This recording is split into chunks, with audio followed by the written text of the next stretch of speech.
Back on. Oh, look at that fish, guys. Man. Today I want to show you my camera setup, my microphones, everything else. A lot of guys ask about it. And I just want to show you how I film. Man. Beautiful. Love it.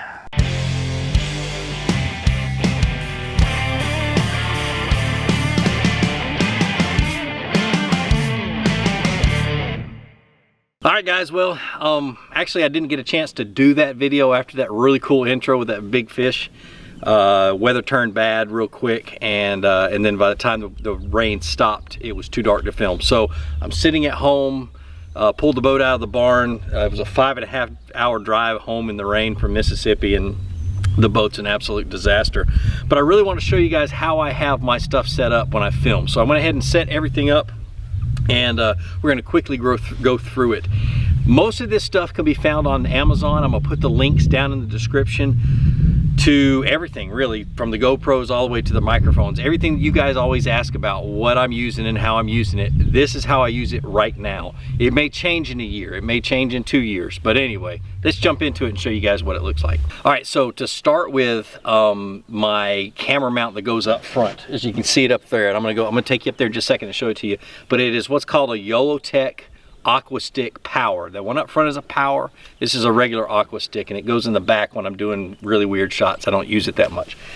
But what it does is it hooks up to your light post, and the Aqua Stick Power gives you power to your GoPro or to your camera, whatever you've got set up. So let's go up front, and I'm gonna show it to you. All right, so this is the Aqua Stick Power. My history with YoloTech is I'm not sponsored by them. The boom that's in the back of the boat, you'll see in just a minute, I helped them basically field test it and change a few things to make it a little bit better. You'll see that in a second. So that's kind of my relationship with YoloTech.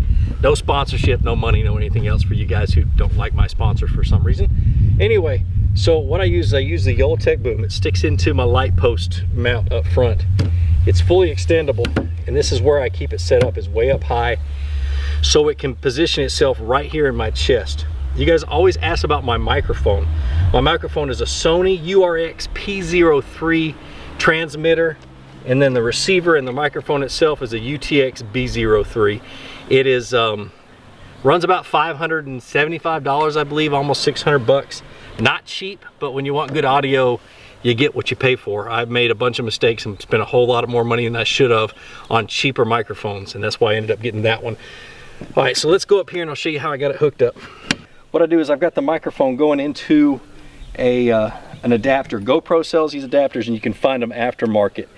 And they're receivers for a microphone, and then they go into a micro USB or mini, I think it's a micro USB port, which is what the GoPro takes.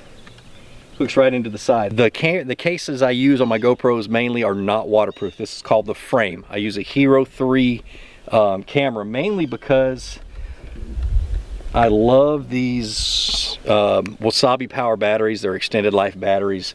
They last 5 to 7 hours depending, and I record almost all the time. So I use the frame. The frame comes with a little lens cap. Like, as you guys can see in my video, they really give you crisp pictures, and I really like them, but just know that they're not waterproof. But I'm not worried about that because I don't dunk these in the water. If it rains, I put them away. Not a big deal.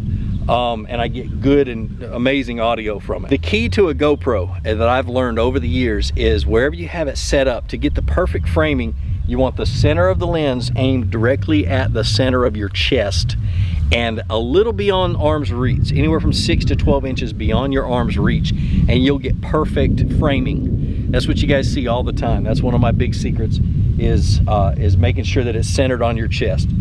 It is, the bad thing about a GoPro is a GoPro does not zoom in or out, so it's only for right there. It's seeing something at distance, just forget about it. It just sucks. So when you pick a camera, make sure you pick one that would be useful for you and not just do what I do. You know, I've made GoPros work for me. If I didn't play around with them, mess with them, modify them, change everything on them, it wouldn't work for me. So that's why I use the GoPro 3s right now. All right, so in the back of the boat, I have another Hero 3 set up the same way with the same battery and everything else. I have, one thing I forgot to mention from the front is I use hold on, is I use a tripod mount, a GoPro tripod adapter or whatever it's called. It's just this little piece that's on the bottom and screws into any of the GoPro mounts. I use it, it screws into the top of the boom. This is a Yellowtech boom. And I've just covered it with Gorilla Tape to make it black. They originally come yellow. That's just a little too bright for video. I just like to have it black and have it subdued. Anyway, so what it does is it screws in, the boom screws into the pedestal mount. It's got an anodized aluminum screw. That's kind of what I had changed. The prototype that they sent me had a regular aluminum one, which works in most of these pedestal mounts down here. The only problem is that some of them, like the ones on the Skeeters, are aluminum and they bind. So we changed that, or they changed that to an anodized one, so it doesn't do that anymore. But it's basically a paint pole is what it is, and it slides up to 8 feet, and that's usually what you see in the back.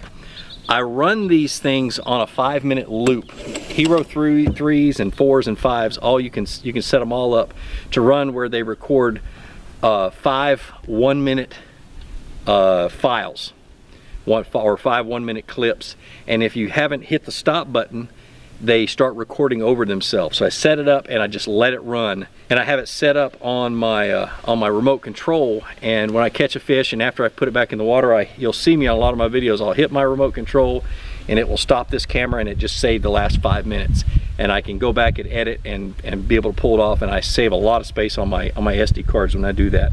So an extended life battery, a good 32 gig or 64 gig SD card, have it set on 5-minute or 20-minute loops. The 20-minute loops are in 4-minute files, and use a couple of remotes, and that's kind of how I have it set up. It's not that difficult. That's the bulk of it.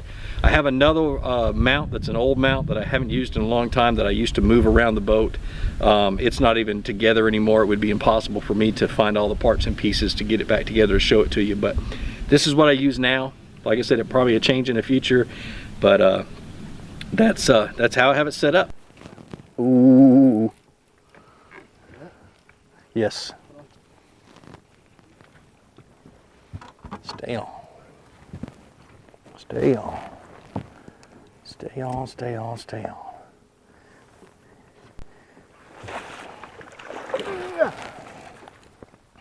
You're welcome, net man. You guys got to see this fish. Hello, my name is Wicked Beast. Oh man, look at that fish. Oh my gosh.